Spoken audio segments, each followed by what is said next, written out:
Firstpost reports from the world's second largest continent. Hello, I'm Alyson Grange. A very warm welcome from Durban, South Africa. We get you the news and the newsmakers from Africa. From elections to climate change to innovations and opportunities. As the world's attention shifts, we report from Africa, the heart of the global South. Join me every weekday live on Firstpost.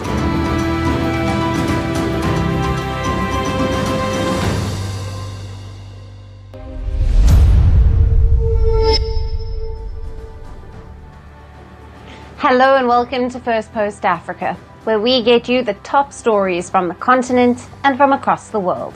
I'm Alyson Grange, coming to you live from Durban, South Africa. First, let's take a look at the headlines.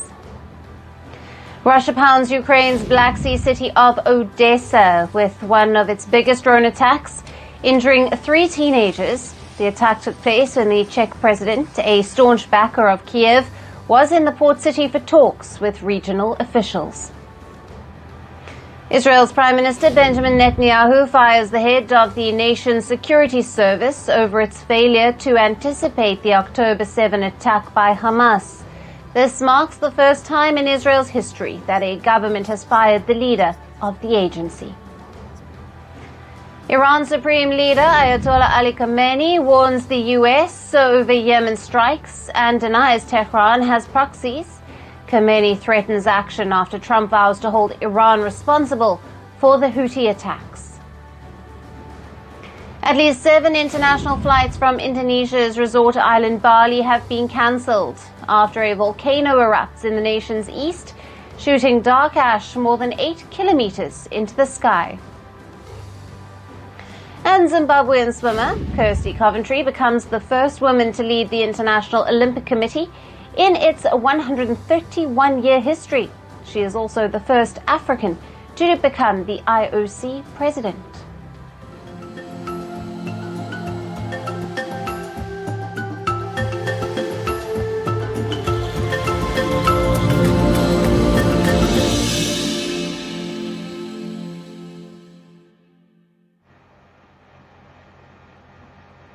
Hello and welcome.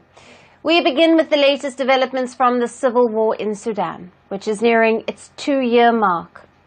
Now, the paramilitary rapid support forces say it has killed dozens of soldiers in a drone strike on Sudan's presidential palace in Khartoum. This comes after the Sudanese army, led by Abdel Fattah al-Burhan, recaptured the iconic palace from the RSF earlier today, marking a major turning point in the civil war. The RSF declared that the battle for the Republican Palace is not over. It claims its forces killed 89 enemy personnel and destroyed several military vehicles. Reports also suggest that 3 journalists were killed in the strikes. Now, earlier, the Sudanese army announced it had taken full control of the palace and several ministries that were under the RSF's control in the capital. The army vowed to continue advancing on all fronts until every inch of Sudan is purged of the RSF forces and their supporters. In a timeless heroic battle, our forces crowned their successes today in Khartoum, where they were able to crush the remnants of the terrorist militia of head of the paramilitary rapid support forces Mohammed Hamdan Dagalo in the areas of central Khartoum, the Arab Market, and the buildings of the Republican Palace, a symbol of the sovereignty, pride, and dignity of the Sudanese people, and the buildings of the ministries.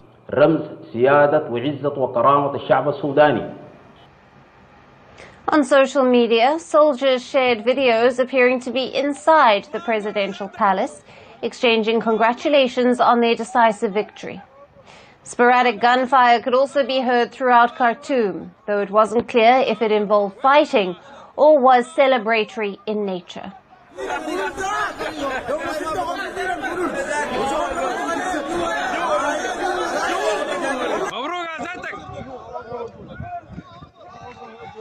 الله أكبر الله أكبر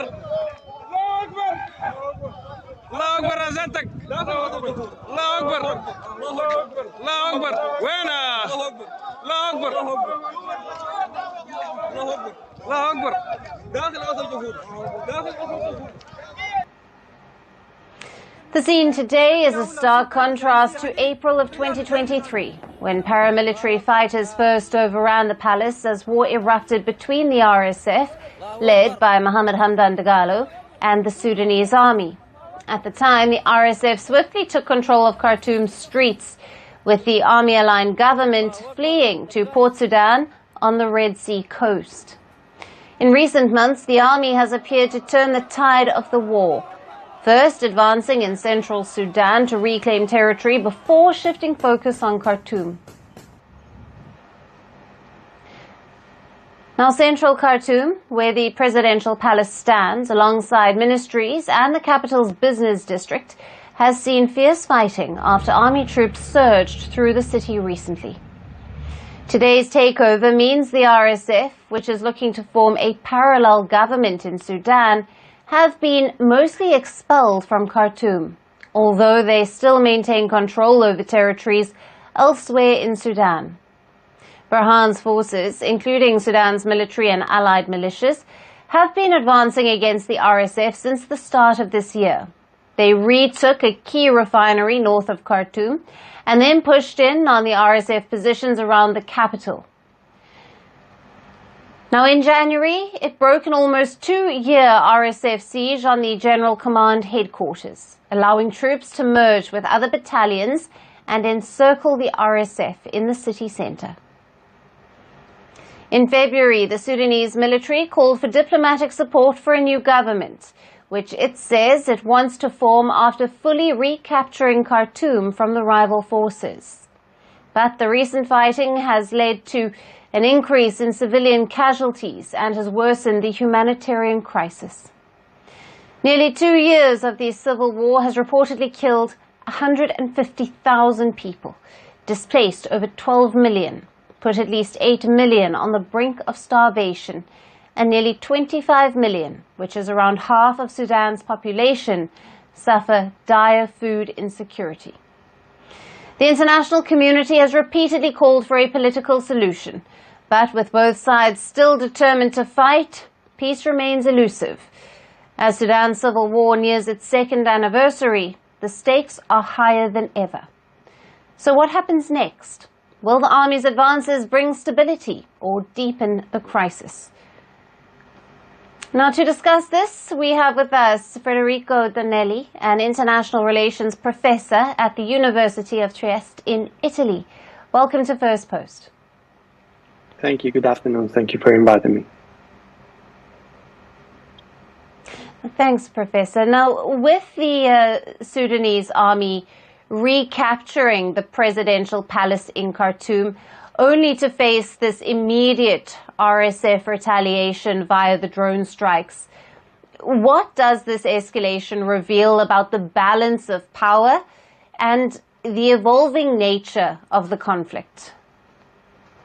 This escalation is in some way a confirmation that the balance of power on the battleground has changed, especially during the last couple of months, as you said before.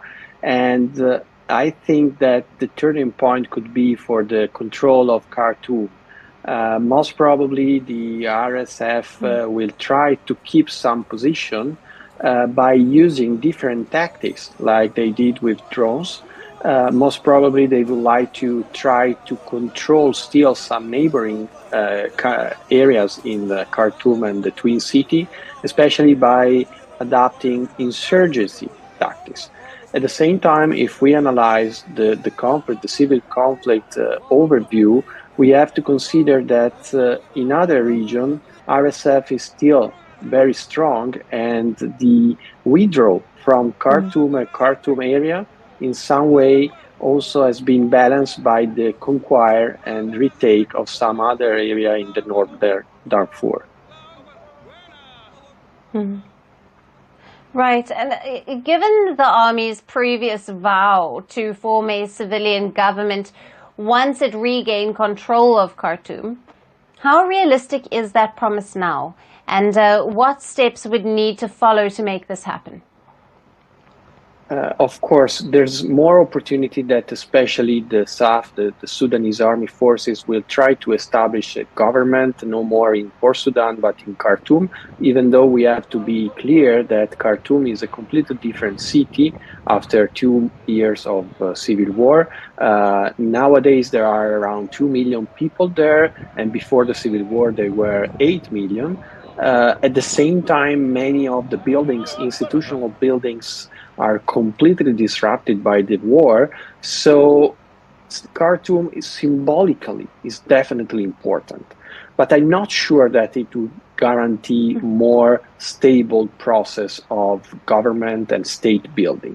At the same time, the processes that is ongoing in Darfur with the agreement that you mentioned before and the meeting in Kenya of 2 weeks ago would in some way open the opportunity to establish two different governments, one in the eastern Sudan and the other one in the western Sudan. Right, and how would that then, with that development, affect regional stability and international efforts which have been aimed at brokering a ceasefire or facilitating a democratic transition in Sudan? About the democratic transition, it's really hard to see, at least from today. But in terms of ceasefire, it could be possible that the RSF trying to, we can say, focus more on Darfur and accept a ceasefire in order to reorganize itself. The main problem is who could be the stakeholders. So that's the real problem. Who can try to manage to broker this ceasefire? Right. Professor, thank you very much for being with us on Firstpost Africa. Thank you.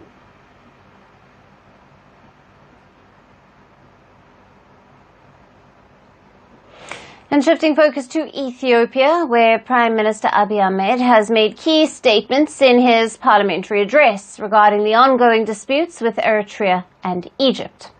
The Ethiopian leader denied any intention of invading neighboring Eritrea amid the fears that Ethiopia might seize the port of Assab by force.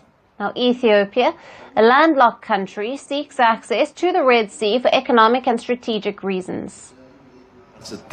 Ethiopia has no intention of invading Eritrea for the sake of the Red Sea. What it wants is to have dialogue based on the principles of give and take in a way that benefits nations on principles of market. Let's solve this issue. If we leave it untouched today, it will create problems tomorrow. We are saying let's face it. We didn't say let's fight. While the Ethiopian leader has eased fears of war, he has reiterated Ethiopia's need for access to the sea. Now, calling this an existential issue, his statement previously sparked concerns that it could trigger a war between Ethiopia and Eritrea. But now he emphasized on an amicable solution through dialogue for Ethiopia's quest for a port. The issue of the Red Sea is a matter of survival for Ethiopia. Whether the Prosperity Party is here or not, or whether this house is here or not, a nation of 130 million whose economy is rapidly growing cannot stay locked up. It can't.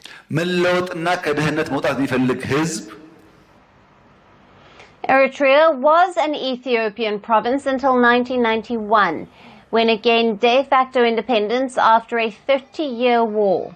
But tensions between the two nations have remained, with the Red Sea access being one of the key disputes. Now, the port of Assab, located on Eritrea's Red Sea coast, was Ethiopia's primary trade gateway before Eritrea's independence. Even after independence, Ethiopia continued to use the port until the Eritrean-Ethiopian War of the 1998 to 2000 that erupted over border disputes. But then the signed peace deal collapsed soon, and the war lasted for nearly 2 decades, resulting in tens of thousands of deaths.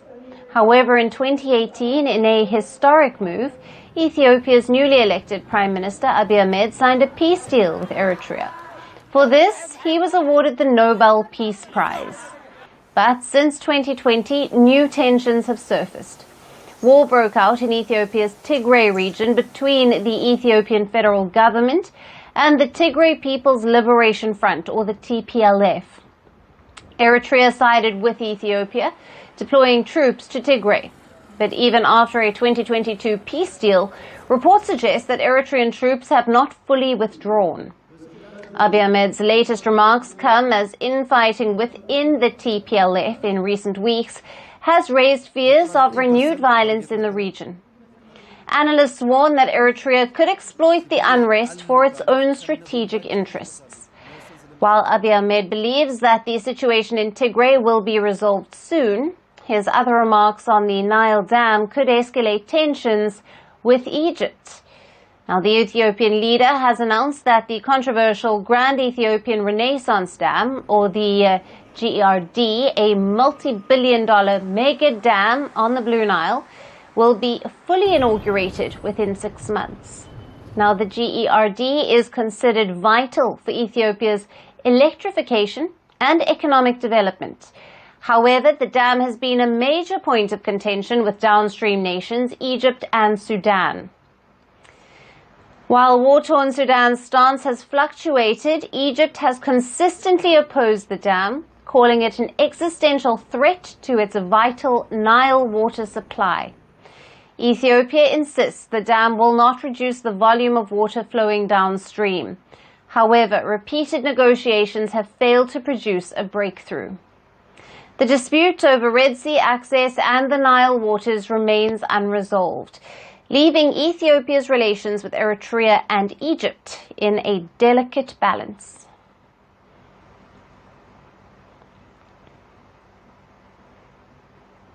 And shifting our focus to some news from West Africa, the junta-led authorities in Niger have expelled 3 Chinese officials working in the oil sector in the country.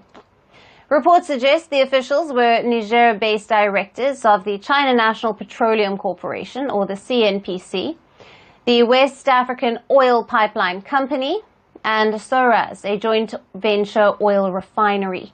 Now, the top Chinese officials in these companies were given 48 hours to leave. Niger's oil minister later said that the expulsions were linked to a dispute over salary disparities, with expatriate staff earning significantly more than local workers. He stated the junta was not satisfied with the distribution of wealth between the state of Niger and its partners. He also criticized the high concentration of expatriates in managerial roles, while local workers filled the lower-paying operational and labor positions. The minister said that there had also been several attempts to address the issue, but the disparities had persisted, prompting the expulsions. However, he emphasized that the government remains open to discussions with its Chinese partners. Now, to put this into perspective, the average salary of a Chinese employee in Niger last year was a little over $8,600 per month, compared with the $1,200 for an employee from Niger in the same post. Now, this decision is a part of a broader push by West African military regimes, including Niger, Burkina Faso, and Mali, to assert greater control over their natural resources and to reduce foreign dominance. Since coming to power in 2023, Niger's junta has reshaped its foreign alliances, scrapping defense agreements with the US and France, and seizing control of the French nuclear fuel company Orano's Sommer uranium mine. Now, Chinese companies have also faced increased scrutiny.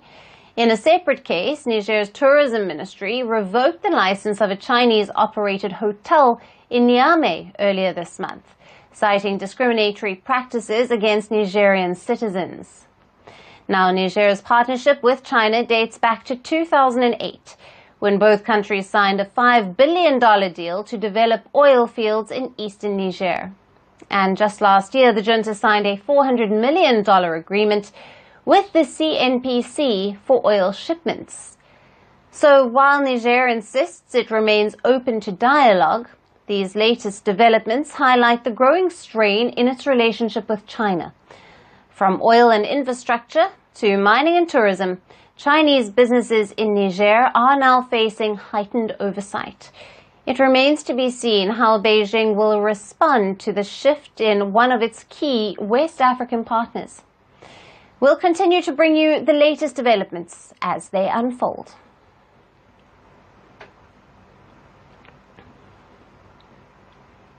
And for our last story, we talk about South Africa. As US-South Africa ties hit to rock bottom over land reforms, US President Donald Trump has an offer for white South Africans. Trump wants to give them refugee status in the US, as he believes that they are the victims of unjust laws back home. While the leading groups representing white South Africans have refused the offer, the idea has definitely turned heads. Nearly 70,000 South Africans have shown interest in Trump's plan. So, what happens next? Watch our report for more.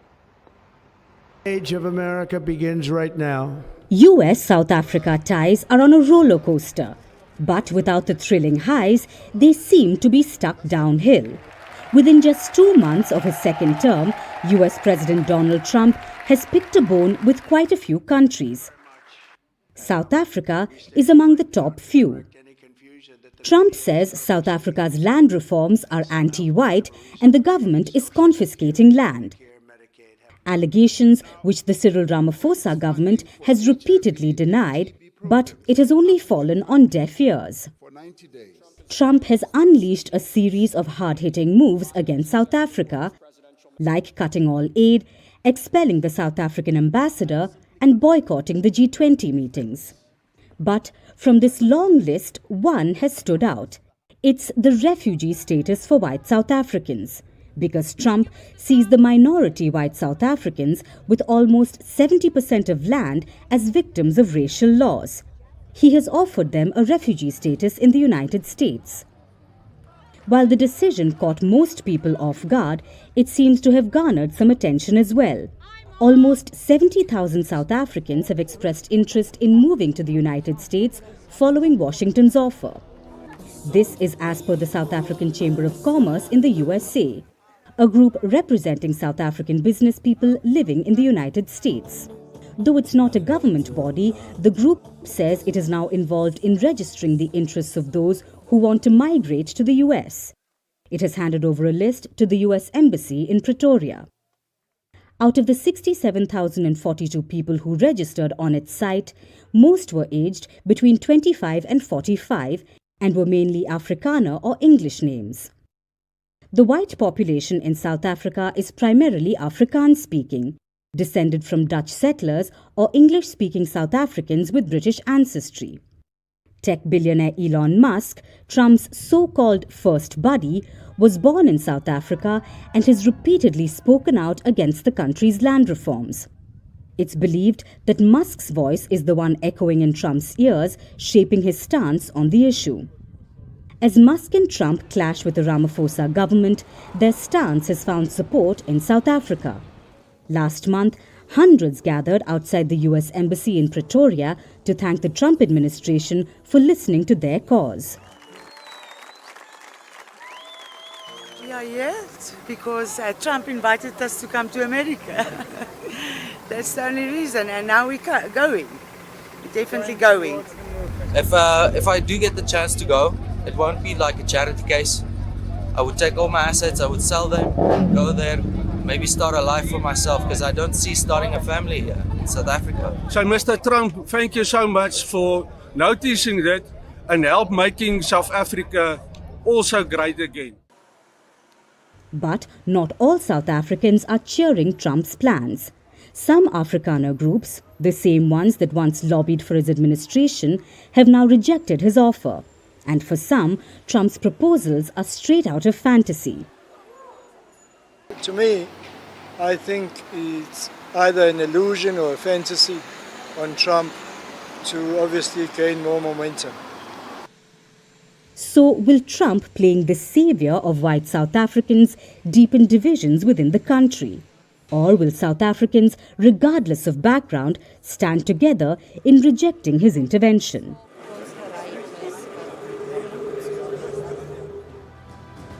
And that's it on the show for today. We will see you again at the same time on Monday. Thank you for watching. Have a great weekend and goodbye.